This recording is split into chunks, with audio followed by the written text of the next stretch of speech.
Let's talk about one of the most famous supernatural true crime stories in American history, and is the Amityville House actually haunted? This is Ronald DeFeo Jr., also known as Butch, and in the 1970s, he lived with his family in what we now know as the Amityville House. At 3 o'clock in the morning in the middle of November 1974, Butch would move through the house and systematically take the lives of each one of his family members. Upon his arrest, Butch would tell two different stories about what happened in the Amityville house that night. In one story, he would say that the deaths were due to mob ties, and in the other story, he said that the house was haunted and that a presence in the house would talk to him and convinced him to take the lives of his family members. This crime rocked the Amityville community, and upon the arrest and subsequent conviction of Butch DeFeo, the house would go back on the market. The house was purchased for $80,000 by the Lutz family, which included George, his wife Kathy, and her 3 children from a previous marriage. This house is huge and it's right on the water, so $80,000 was a steal for it, even back in the 1970s.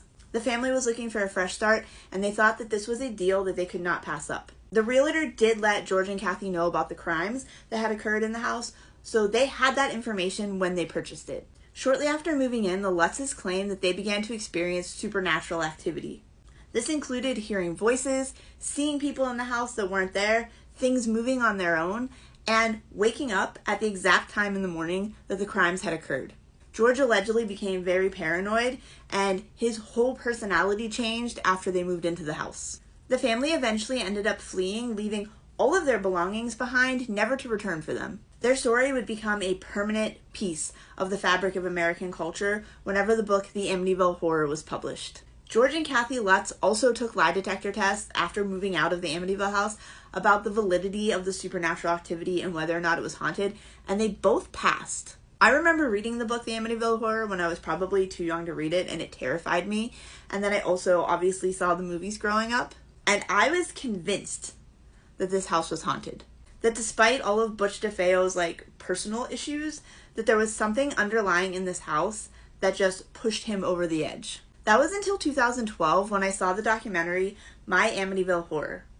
It told the story of what happened to the Lutzes when they lived in the Amityville house, told by their son Daniel. Hearing the story told from his point of view is heartbreaking, and 100% something terrible happened to this boy in the time that he lived in the Amityville house. He retells the stories included in the book where the children were playing in one of the upstairs bedrooms when a window came down and crushed one of their fingers, and the horrific story about the death of the family's dog. And you cannot watch this documentary and deny that something happened in this house. But after watching this documentary, I'm not convinced that it is anything supernatural. Daniel discusses how George was heavily involved in the occult, and they had a huge library of books on the occult in the home. George would also invite people into the house to perform what Daniel referred to as dark magic and rituals. The way Daniel talks about George in this documentary, he sounds terrified of him. Daniel, as a very young child, was living in a house where an awful crime had been committed, where his parent, his father figure, was heavily involved in the occult, and his parents were both actively telling him that there was supernatural activity going on in the home. So I do not think it's a stretch for that boy to believe that the house was haunted. I can understand how Daniel would see his, quote, angry father acting in an unhinged way and attribute that to a supernatural or haunting force. I personally do not think that this house is haunted in the way that Butch DeFeo and the Lutz family want us to believe. Yes, a horrible thing happened here, and does that affect the property or the house? Yes. Would there be bad energy here? Yes. If you lived in this house, would it be haunted to the point that it would make you go insane? I don't think so.